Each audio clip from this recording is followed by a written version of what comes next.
ने प्रेत साधना तो सुना ही होगा, और प्रेत क्या कार्य करता है वो भी आप लोग शायद कुछ लोग जानते भी होंगे, कुछ लोग नहीं भी जानते होंगे। आज हम इस वीडियो में आप लोगों को प्रेत की साधना बताने वाले हैं, जो कि 3 दिन हो गया कोई एक साधक कामयाब हुआ प्रेत की साधना करके।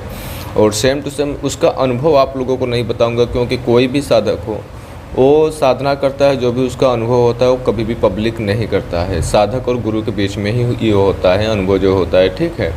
और वो जो साधक था वो 41 डेज का एक साधना कर चुका था। जैसे कि अभी बहुत चल रहा है ये टॉयलेट डालकर बबुल को ऊपर पानी डालकर शौच करने के बाद जो हाफ पानी बचता है उसको डाल कर 41 दिन रेगुलर एक ही समय पर जाने से डालने से पानी प्रेत प्रकट होता है।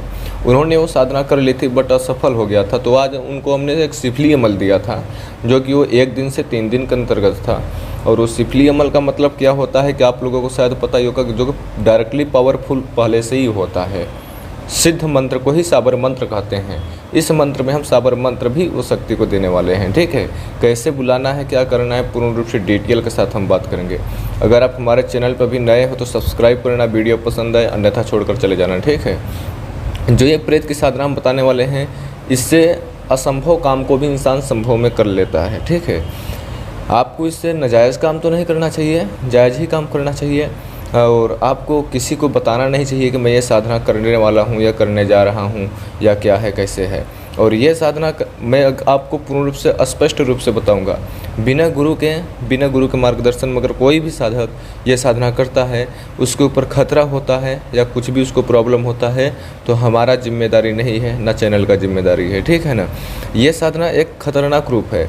इस साधना में बहुत तमाम प्रकार के डरावने अनुभव भी होते हैं। आपको कुछ नहीं करना है, कृष्ण पक्ष के शनिवार के दिन ये साधना स्टार्ट करें, या तब फिर आप दीपावली के दिन स्टार्ट करें, या तब फिर अमावस्या के दिन स्टार्ट करें। यह साधना काला कपड़ा पहन लेना है, काला आसन पर बैठ जाना है, सर में काला कपड़ा बांध लेना है, 10 बाई 10 का रक्षा घेरा आपको लगाना है लोहे के चक्कू से, भैरव जी का मंत्र से।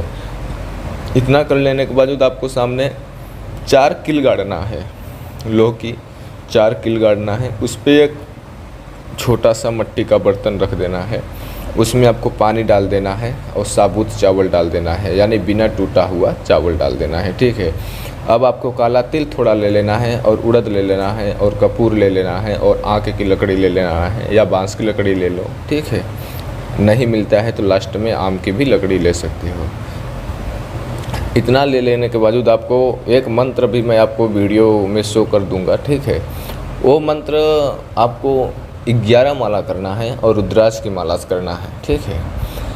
साधना करने से पहले आपको ध्यान में रखना चाहिए कि बजरंगबली, शंकर जी और शनि महाराज, इन तीनों देवी देवता से आपको यही बात बोलना है। आप हमारे इस साधना मैं करने जा रहा है, इस साधना में जो भी मेरा विघ्न आएगा वो आप लोग हरण कीजिएगा। मैं ये प्रेतराज साधना कर रहा हूँ, उनको स्पष्ट रूप से प्रत्यक्षीकरण हो, वो मेरे वचन बंदिश में आए।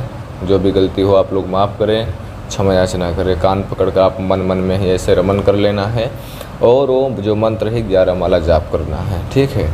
गुरु का आदेश में होना चाहिए आप साधक करने वाले, ठीक है। साधना जब आप वो मंत्र स्टार्ट कर दोगे तो मतलब किसी भी रूप में आ सकता है वो प्रेत, किसी भी रूप में।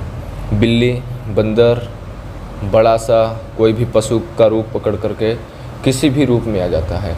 इसमें क्या होता है, कुछ लोग साधक देख पाते हैं और कुछ लोग नहीं देख पाते हैं। आपको एक बार मंत्र पढ़ना है तो एक बार थोड़ा काला तिल और उड़द डाल देना है, फिर मंत्र पढ़ना है, फिर वैसे डाल देना है।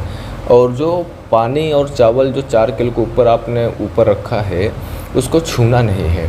जैसे कि कुछ लोगों को ना अदृश्य शक्ति का अनुभव होता है और ना ही कुछ हलचल होता है और साधना करते हैं, तो उन लोगों को पहले से जो होता है छठी इंद्रियां जागृत नहीं रहती हैं, थर्ड आई ओपन नहीं होता है, उनका पावरफुल नहीं होता है।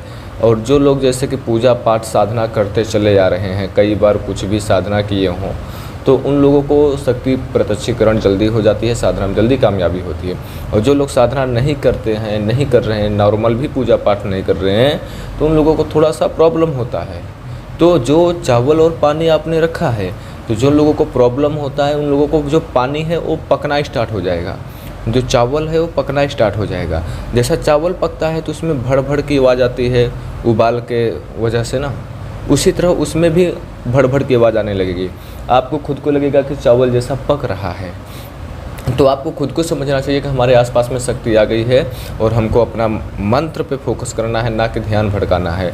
अगर प्रत्यक्षीकरण भी होने वाली है तो कोई एक अदृश्य साया यानी परछाई बोले तो आपको गोल गोल घूमेगी, डराने की कोशिश करेगी। साधक को चाहिए तो निर्भय होकर के अपना साधना में ध्यान करें। जो मंत्र आप उच्चारण कर रहे हो वो शुद्ध मंत्र उच्चारण करें। एक बार कम पढ़ें, लेकिन जो भी मंत्र पढ़ें शुद्ध मंत्र पढ़ें। आप एक दिन करें साधना, एक दिन में अगर कामयाबी नहीं होती है तो 3 दिन में आपको गारंटी है कि इस साधना में कामयाबी हो जाएगी। इसका कुछ नियम भी है, वो भी आप ध्यान से सुन लीजिए। जब आप वो शक्ति आती है तो उसको आप दाहिने हाथ की सबसे छोटी अंगुली का ब्लेड से काट कर 7 बूंद रख तो वहाँ पे गिरा दे, ठीक है ना, हवन में। तो उससे उसी टाइम पर वचन ले लो, दोबारा आने का कैसे मैं आपको दोबारा बुलाऊँगा वो बता देगा। कैसा ऐसा मंत्र ऐसा है, आप ऐसा करोगे तो मैं प्रत्यक्षीकरण होगा। अब इस साधना से आपको कोई इंसान कहाँ से आया है, क्या कर आया है, ये सब कुछ बता ही सकते हो। उसके ऊपर नॉर्मल भूत प्रेत जिन्न है वैसा उसको छुटकारा कर सकते हो। उसका कोई मर्ज है वो उसका आप दवा बता सकते हो। आप लोगों को पता होगा कि तुलसीदास जी ने प्रेत को ही सिद्ध कर करके हनुमान जी को प्राप्त किया और हनुमान जी के ही माध्यम से प्राप्त करने वाले राम जी से उनका मुलाकात हुआ, ठीक है। तो प्रेत है ये, और प्रेत का कार्य है, प्रेत का ही कार्य होता है, जैसा नाम है वैसा ही कार्य करता है। आपके ऊपर निर्भर रखता है। शक्ति कोई अच्छी बुरी नहीं होती है, आप जैसा उससे कार्य लोगे वैसा ही वो शक्ति रहेगी। यह बात आप अवश्य ही ध्यान में रखिएगा। ये ऐसा नहीं होता कि तामसिक शक्ति है तो तामसिक ही कार्य लेंगे, ऐसा नहीं। सात्विक भी कार्य लोगे तो सात्विक ही रूप में रहेगी। आप साधना कर कर जब भी घर आएंगे आपको ध्यान में रखना है, एक दिन जैसे नहीं सफल हुआ तो रास्ते में नहा धो लेना है, नहीं तो पानी का छिड़काव कर लेना है, तब घर में प्रवेश करना है। आपको रात्रि ठीक 11 बजे साधना स्टार्ट करना है और 11 माला आपको जाप करना है। और एब्सेंट नहीं होना चाहिए। घर से आते टाइम पर कोई पीछे से देखे ना, और कोई बुलाता है साधना कर कर घर वापस आ रहे हो तो भी आप किसी को कोई भी आवाज़ देता है क्यों अपना ही ना हो, वापस पीछे मुड़ करके नहीं देखना है। जब आप साधना कर कर आओगे ज़मीन पर लेटना है, स्त्री की परछाई आपके ऊपर नहीं आनी चाहिए, ना आपकी परछाई स्त्री के ऊपर आनी चाहिए। ये बात अवश्य ध्यान में रखना चाहिए। आप चाहे रूम में रहें चाहे अंदर रहें, और ज़मीन पर सोना है। और जब साधना में जाएंगे तो भोग में उसका वही खीर ले जाएंगे काजू बादाम के साथ में, और जो आप खाना भोजन ग्रहण करोगे वो भी भोजन वही रहेगा, खीर रहेगा सफ़ेद और काजू के साथ, ठीक है, मसाला वाला खीर। और उसको भी प्रेत को भी भोग में साधना करते समय वही खीर ले जाना है। जो खीर आप ले जाओगे वो मिट्टी का बर्तन में रहेगा। ये बात आपको अवश्य ध्यान रखना है। जब आपको वहाँ पे चावल पकने लगेगा तो आपको आग जलता हुआ नहीं दिखाई देगा। यह बात अवश्य भी ध्यान में रखना है। ये चीज़ रखने से आपको एक फ़ायदा है कि आपको खुद को पता होता है कुछ चावल पक रहा है, उसमें कुछ आवाज़ आ रहा है कि नहीं आ रहा है, ठीक है। उससे आपको पता होता है कि आपका साधना का लाइन किधर जा रही है, अच्छी लाइन जा रही है बुरी लाइन जा रही है, ठीक है। और सब लोगों से बात होगा, जल्दी बात होगा। अभी तक मैं अपने कुछ निजी कार्य में बिजी था, ठीक है। सब लोगों से बात जल्दी होगा। आप लोग आदेश दीजिए, मैं अपनी बॉडी को विराम देता हूँ, बहुत जल्दी लौटूंगा।